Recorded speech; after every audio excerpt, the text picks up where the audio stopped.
I've been wanting to do a video about Deep Rock Galactic and try to convince more of you to play it. So I asked an AI for 10 reasons on why people should play Deep Rock Galactic.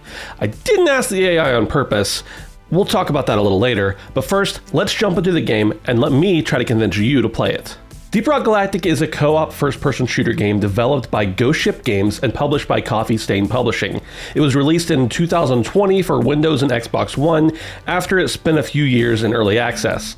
They later released it for PS4 and PS5 and eventually Series X and S in September of 2022. It's set in an alien planet called Hoxus, and there's a lot of minerals and stuff like that around. So let's get into the first reason why you should play Deep Rock Galactic. 1. Co-op gameplay. Deep Rock Galactic is a co-op multiplayer game designed for 1 to 4 players, providing a fun and challenging experience with friends. Now, I don't know about you, but I always find more enjoyment playing games with friends.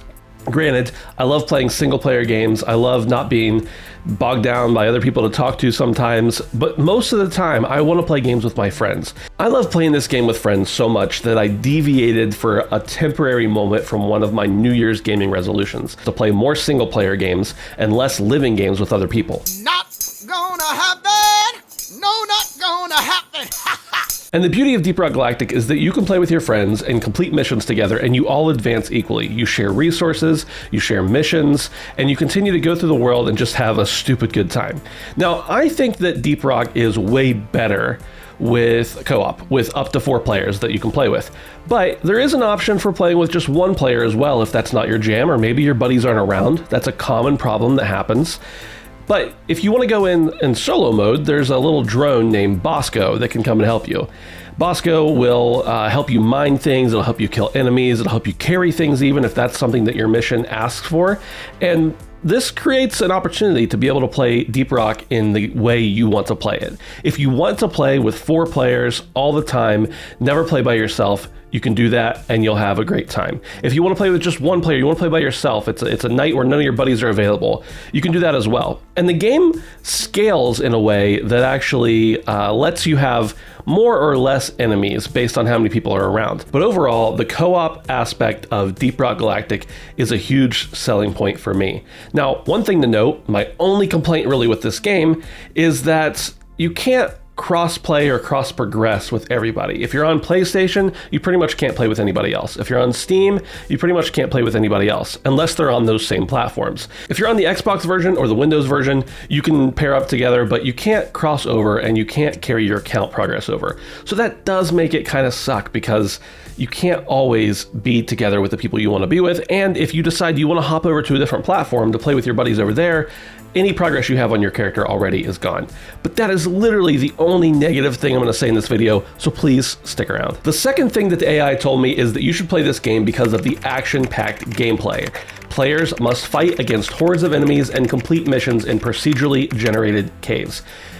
We'll start on the action-packed gameplay first. Pretty much every moment in Deep Rock, yeah, there's a lot of chill moments, there's some cool music and stuff like that, but there's almost always something happening. If it's been a few minutes since you've seen an enemy, get ready because you're about to get a horde of enemies coming at you. And these enemies can take the form of a small enemy, one that just kind of bites at your ankles and irritates you, all the way up to a giant enemy that it takes your entire team or you and Bosco the drone to take down. So there's plenty of opportunity to fight against enemies as well as complete your missions, which again, I'll talk about later. The next thing is a variety of classes. You can choose from 4 unique classes, each with their own strengths and abilities to tackle challenges and progress through the game. In Deep Rock Galactic, you can either play as the driller, the gunner, the scout, or the engineer. Now, pretty much all of these classes, like most games that have classes, have different pros and cons. They each carry different weapons with them. They each have different abilities that can make them more or less powerful in your arsenal. So if you are playing with a group of 4 people, including yourself, I would highly recommend that you have one person be each of these things. Because like I said, one of them can make a platform for you to jump up onto, but then the scout can also use their grapple hook to be able to get up there and get to places that you wouldn't be able to go otherwise.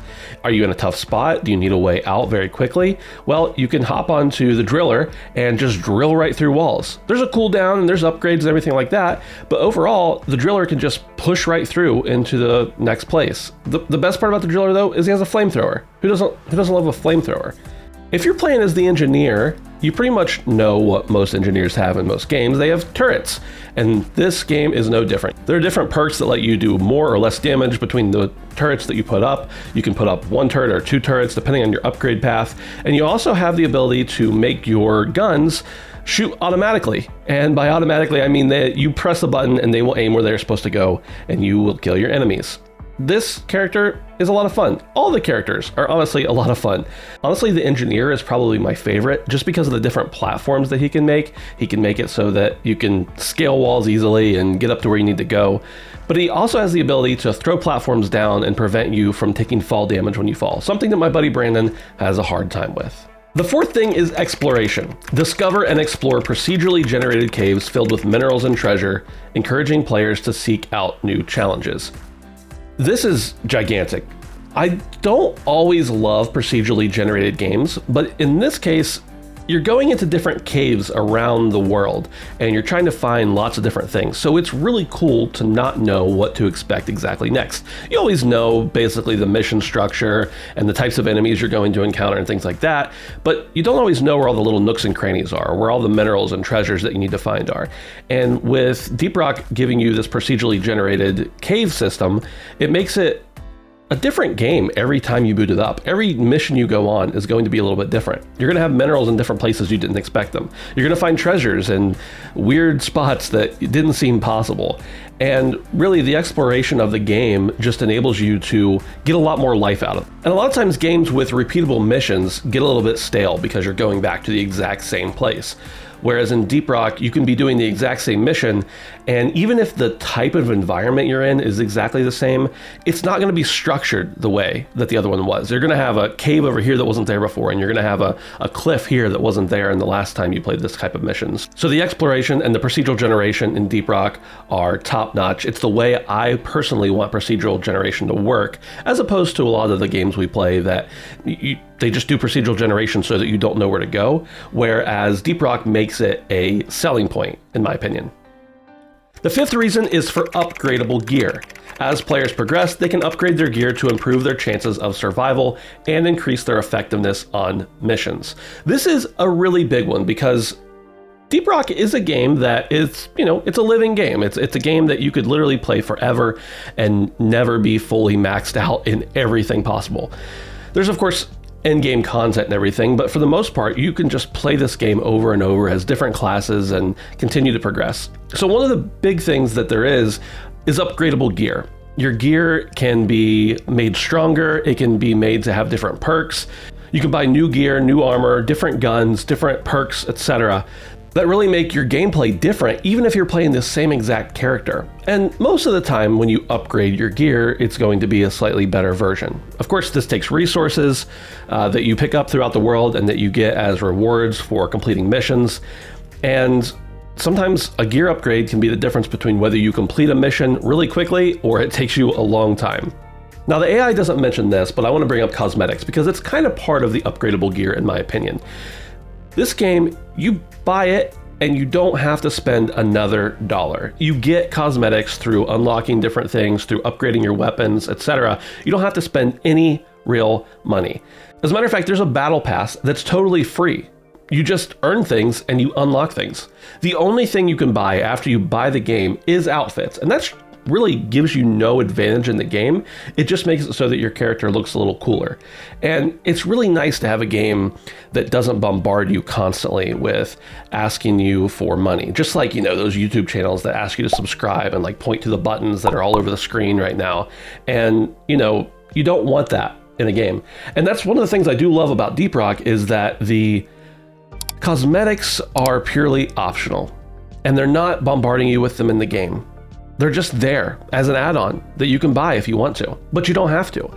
And I really wish more games would embrace the idea that if you just let people pay for a good game and they love it enough, they're going to spend more money. But that's my little rant for a moment. The point I was making is that the upgrades are really cool. The cosmetic upgrades are really cool. You can get all sorts of weird mustaches and beards and hats and clothing, and you get the point. The next thing is dynamic environments. The caves are filled with dynamic and destructible environments, adding a level of unpredictability to each mission. In Deep Rock, pretty much every thing around you is destructible. And I mean, maybe the other characters aren't destructible, and the mule that carries along all the things that you've gathered isn't destructible, and things like that, but anything in the world, the terrain, is destructible. But you can also bore a hole through a wall and end up in a different cavern, or just keep going until you find nothing.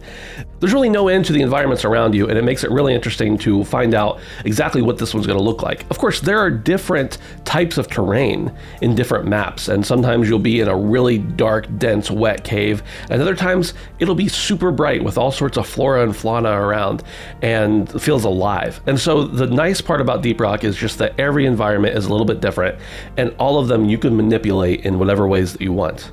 The seventh thing is Deep Rock Galactic's humorous tone. The game has a humorous tone with quirky character personalities and humorous dialogue, providing a lighthearted and enjoyable experience. And I can tell you that I have almost never laughed harder than I have laughed in Deep Rock Galactic while playing with some buddies. The dwarves are constantly mocking each other and making fun of each other, but in a fun way. And there's so many little Easter eggs around the game. I mean, there's a button you can push to literally say "rockin' stone" in a dwarf voice. Of course, I'm not going to do that here because that would be embarrassing. Did I hear a rockin' stone? They interact with each other in a way that makes you know that they understand what's going on. The AI is superb, and there's nothing like getting three of your buddies, finding a rare gold drop, and just pointing at it and saying, "We're rich! We're rich! We're rich! We're rich! We're rich!" And not only are the dwarves really charming and funny and humorous, but also the announcer that comes over. He's like a dispatcher that tells you what to do and gives you a little bit of guidance and tells you if the horde's coming and stuff like that. He's also really fascinating to listen to. The way that the dwarves interact with their opinions of him and talk back to him just makes you really feel like this world knows what's going on. The characters know each other, and that you're part of Deep Rock Galactic, this company that sends these miners to different places. As a matter of fact, there's this unknown class they call the Leaf Lovers. I assume it's elves, but who knows, that the dwarves just hate them. And there's nothing in the game that actually affects that. The game has a lot of charm to it, and I would really encourage anyone with half a sense of humor to give it a shot. The next thing is challenging missions. Players must work together to complete a variety of missions, each with its own unique challenges and obstacles. And I talked earlier about the fact that you can play different missions and they feel totally different just because the world is procedurally generated and you're in a different environment all the time. But also one of the ways that the game keeps things interesting, I guess you could say, is the variety of missions that it has. I mean, you have things like industrial sabotage, where you have to go in and hack some power stations. You have different resource gathering missions, where you go in and have to get a certain type of mineral that you have to take back to Deep Rock for their purposes and sell it back to them. You have a salvage operation where you go in and there's these little mules, the things again that carry all the stuff you've dug up out of the ground, and you have to find legs and attach them to them. My personal favorite is the on-site refineries, where you have to go in and mine this liquid morkite, this mineral that's in the ground. And the way you do that is by attaching these pipes between your on-site refinery and the veins of morkite that you pull a pump jack in on. And it's not only just that you're building this pipeline and also contending with enemies in the process, but also that you can just surf on them, basically. You can glide around between the different ones, and it makes it great for traversal. It also makes it great for whenever you're finally done placing all the mines and you have to start sucking the morkite out of the ground and enemies start to attack it. You can just hop on one of those and glide on over to the spot you need to repair, and it makes it super fun. The characters talk about how much fun it is, and you feel that fun as well while you're doing it.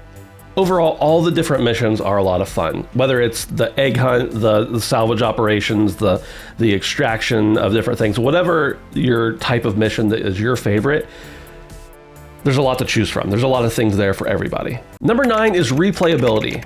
It says, with procedurally generated caves and a variety of missions, the game has high replayability and encourages players to keep coming back for more. Now, this is a spot I've touched on a few times, but since the AI says we have to talk about it, we have to talk about it. Basically, you can go in and do any type of mission that you want to do. And when you do that mission, you might end up in any variety of different situations with a different layout to the cave than it was before. And every mission is going to feel a little bit different. But the real reason there's a lot of replayability is not only do you have to get your characters up to a certain level in order to keep unlocking things and getting new weapons and new upgrades, but then you can reset your character and start all over again. Now you're going to keep all the stuff that you have, but you start building up all those points again and gaining perks and things like that.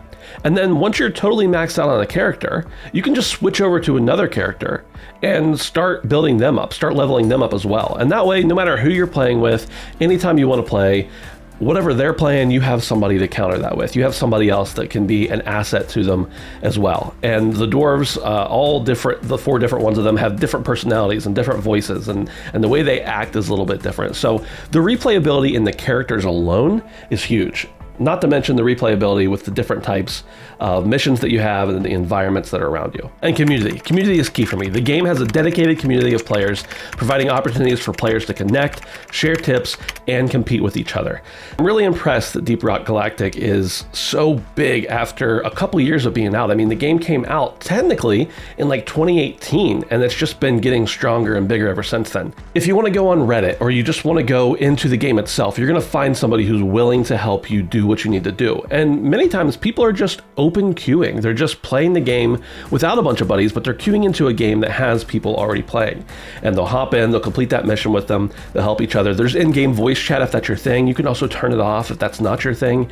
And there's just such a love for the playfulness and the uniqueness of Deep Rock Galactic that it makes you want to play with people you don't know. It makes you want to talk about it with people you don't know, because it's kind of a bonding experience in getting to know this community. And I've not met a single person who has a negative perception of the game. Now, there are problems occasionally, don't get me wrong, and they're constantly expanding and iterating and everything else on the game.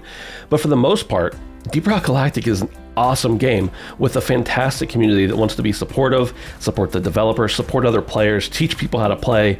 If you're looking for a game to play with other people, but you don't know other people who want to play that game, there are tons of opportunities for you to be able to check out the different subreddits and the different forums online that give you the ability to connect with people and ask questions and even hop into a game with them, whether you know them or not. Now, I told you that I'd let you know how I accidentally asked an artificial intelligence why people should play Deep Rock Galactic. I was thinking about doing this video, and I typed out the title, and I must have copied it, Control-C, whatever. And I was also, at the same time, listening to a podcast with Lex Friedman, and he was talking about ChatGPT, and I was like on ChatGPT messing around, and somehow or another, I copied and pasted something I didn't mean to, which was the title of this video, into ChatGPT, and it generated a list. And I thought, this is a fantastic idea for making this video. Just take the answers the AI gives me and expand on them. So that's how I accidentally asked an AI how to make this video. Hopefully it didn't take away from it. Hopefully you enjoyed it. But overall, I would really recommend, even without the help of the AI, I was already planning on making this video, that you check out Deep Rock Galactic. It's such a fantastic game. It has so many cool elements to it. If you want community, there's community to be had. If you don't want community, that's totally fine too. The moment-to-moment gameplay is a lot of fun, and it's really fantastic. Deep Rock Galactic is really stinking cheap on Xbox, on PlayStation, on Steam, anywhere you look for it. It's also on Game Pass. It's already available with your subscription. And if you've been a PlayStation Plus member for a while, it was free a little while back on there as well. So check your library. You may already have access to it. I love Deep Rock Galactic so much, and I would encourage you to give it a chance. I would also encourage you to give this video a chance next. Thanks for watching.